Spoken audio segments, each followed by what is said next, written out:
السلام علیکم ورحمۃ اللہ۔ ترجمہ تفسیر القرآن الکریم، سبق نمبر 487، سورہ یوسف، آیت 58 تا 60 پارہ نمبر 13۔ اعوذ باللہ من الشیطان الرجیم۔ وجاء اخوة یوسف فدخلوا علیہ فعرفهم وهم له منکرون۔ ولما جهزهم بجهازهم قال ائتوني بأخ لكم من أبيكم ألا ترون أني أوفي الكيل وأنا خير المنزلين فإن لم تأتوني به فلا كيل لكم عندي ولا تقربون۔ اور یوسف کے بھائی آئے، پھر اس کے پاس داخل ہوئے تو اس نے انہیں پہچان لیا اور وہ اسے نہ پہچاننے والے تھے۔ اور جب اس نے انہیں ان کے سامان کے ساتھ تیار کر دیا تو کہا میرے پاس اپنے اس بھائی کو لے کر آنا جو تمہارے باپ سے ہے۔ کیا تم نہیں دیکھتے کہ میں ماپ پورا دیتا ہوں اور میں بہترین مہمان نواز ہوں؟ پھر اگر تم اسے میرے پاس نہ لائے تو تمہارے لیے میرے پاس نہ کوئی ماپ ہوگا اور نہ میرے قریب آنا۔ وجاء اور آئے، اخوہ بھائی، یوسف کے، فدخلوا تو وہ داخل ہوئے، علیہ یوسف پر، فعرفہم یوسف نے پہچان لیا ان کو، وہم جبکہ وہ لہو اسے منکرون پہچاننے والے نہ تھے۔ ولما اور جب جہزہم اس نے تیار کر دیا ان کے لیے، بجہازہم ان کا سامان، قالا تو کہا ائتونی بأخ تم لانا میرے پاس بھائی، لکم اپنا، من ابیکم جو تمہارے باپ کی طرف سے ہے، الا ترون کیا نہیں تم دیکھتے، انی کہ بے شک میں، اوفی پورا دیتا ہوں، الکیلا ماپ، وانا اور میں، خیر بہترین، المنزلین مہمان نوازی کرنے والا ہوں۔ فإن چنانچہ اگر لم تأتونی بھی نہ تم لائے میرے پاس اس کو، فلا کیلا تو نہیں کوئی ماپ یعنی غلہ، لکم تمہارے لیے، اندی میرے پاس، ولا تقربون اور نہ تم میرے قریب آنا۔ پیارے بھائیوں بہنوں، سورہ یوسف کی آیات بینات آج کے سبق میں خوشحالی کا دور گزر گیا اور یوسف علیہ السلام کی تعبیر کے مطابق، جو بادشاہ کے خواب کی تعبیر کی اسی کے مطابق اب قحط سالی کا دور شروع ہوا، اور یہ قحط سالی اتنے وسیع ایریے پر تھی کہ پورا مصر اس کی زد میں آیا، اور مصر سے نکل کر یہ قحط سالی ارد گرد کے دیگر ممالک، فلسطین، شام وغیرہ تک پہنچ گئی، اور مصر کے سوا کہیں سے غلہ نہیں ملتا تھا۔ اس لیے جناب حضرت یوسف علیہ السلام کے بھائی غلہ خریدنے کے لیے یہاں مصر میں تشریف لائے۔ تو جب جناب یوسف علیہ السلام کے پاس حضرت یوسف علیہ السلام کے یہ بھائی پہنچے تو حضرت یوسف نے اپنے بھائیوں کو پہچان لیا، اور یوسف کے بھائی جناب یوسف علیہ السلام کو نہ پہچان پائے۔ یوسف اپنے ان 10 بھائیوں کو پہچان گیا، مگر بھائی اپنے بھائی یوسف کو نہ پہچان پائے۔ اس لیے بھی نہ پہچان پائے کہ بہت چھوٹی عمر میں جناب یوسف علیہ السلام کو انہوں نے کنویں میں ڈالا تھا، اور اس لیے بھی وہ بھائی جناب یوسف کو نہ پہچان پائے کہ کہاں ہم نے جس بچے کو کنویں میں ڈالا اور کہاں وہ آج مصر کے تخت پر برجمان ہو۔ تو ایسا تو ان کے دماغ میں دور دور تک کوئی آئیڈیا اور اندازہ آیا ہی نہیں کہ جس سے ہم غلہ خریدنے آئے ہیں یہ وہ ہمارا بھائی ہے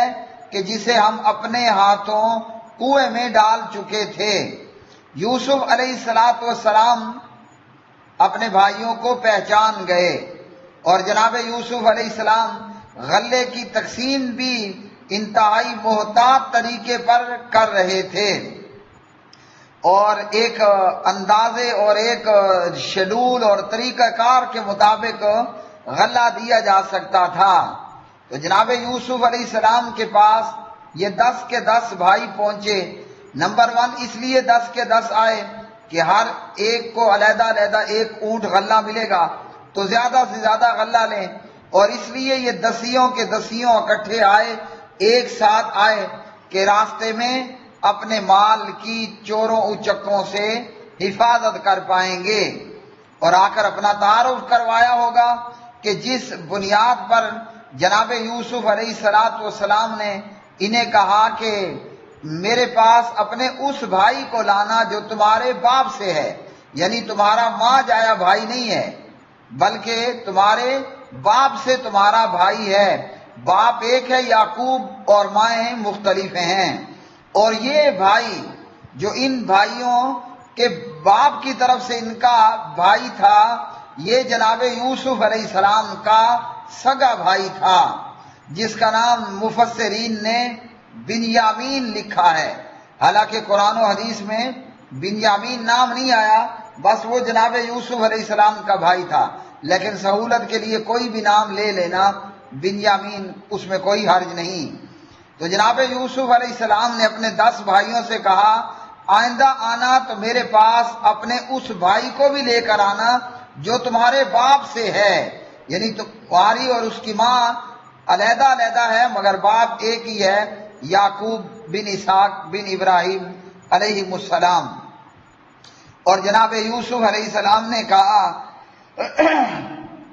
تم نے میرا رویہ اور میرا اخلاق تو دیکھ ہی لیا ہے کہ میں غلہ پورا ماپ کے دیتا ہوں اور مہمان نواز بھی ہوں۔ تو جناب یوسف علیہ السلام نے باقاعدہ غلہ لے کر آنے والوں کے لیے مہمان نوازی کا بھی اہتمام کر رکھا تھا اور رہائش کا بھی اہتمام کر رکھا تھا۔ بادشاہ کا یہ خواب قحط سالی پھر خشک سالی کا ختم ہونا، قحط سالی کا آنا اور پھر خشک سالی کا آنا، اور مملکت کے لیے غلے کا باقاعدہ اس طرح انتظام کرنا۔ ایک تو یہ معلوم ہوا کہ اس وقت کے بادشاہ اتنے اچھے ہوتے تھے، بھلے وہ مسلمان رہا یا کافر رہا لیکن ان کو اپنی پبلک اور جنتا کی فکر ہوتی، ملک کے باشندوں کے متعلق انہیں جناب فکر اور پریشانی ہوتی۔ تو بادشاہوں کا کام یہی ہے کہ وہ اپنی عوام کے لیے فکر مند رہیں، مصیبت میں، مشکلات میں، مصائب میں، سیلاب میں، زلزلے میں، قدرتی آفات کی صورت میں یہ سرکار اور حکومت کا کام ہے کہ آفت زدہ لوگوں کی پوری طرح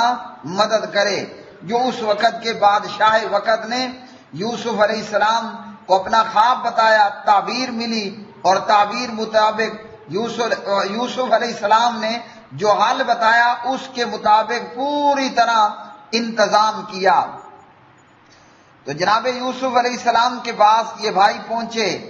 اور حضرت یوسف علیہ السلام نے انہیں کہا کہ آئندہ اپنے باپ کی طرف سے اپنے بھائی کو بھی میرے پاس لے کر آنا، اور اگر تم اسے میرے پاس نہ لائے، اگر تم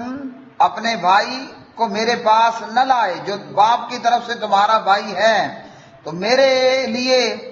تمہارے لیے میرے پاس نہ کوئی غلے کا ماپ ہوگا اور نہ میرے قریب پھٹکنا، پھر پرے اور دور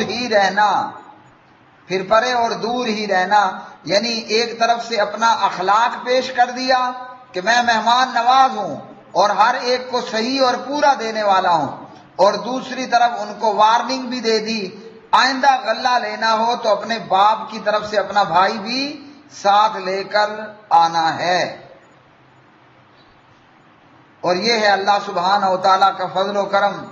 کہ جن بھائیوں نے جناب یوسف علیہ السلام کو کنویں میں پھینکا، آج وہ یوسف مصر کے تخت پر تخت نشین ہے، اور ظلم اور زیادتی کرنے والے وہ جناب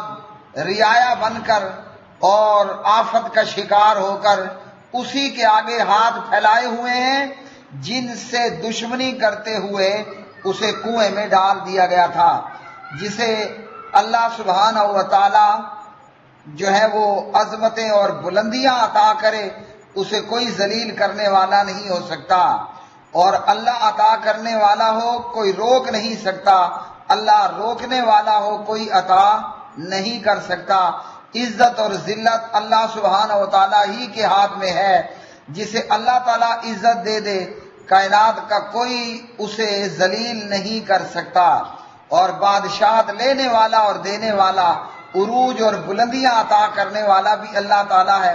جسے اللہ عروج اور بلندیاں عطا کرے، جسے اللہ حکومت عطا کر دے، بادشاہت عطا کر دے،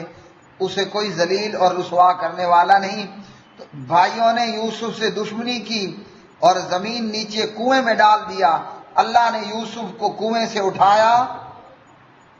مصر پہنچایا اور محلات میں پہنچایا اور تخت مصر پر برجمان فرما دیا۔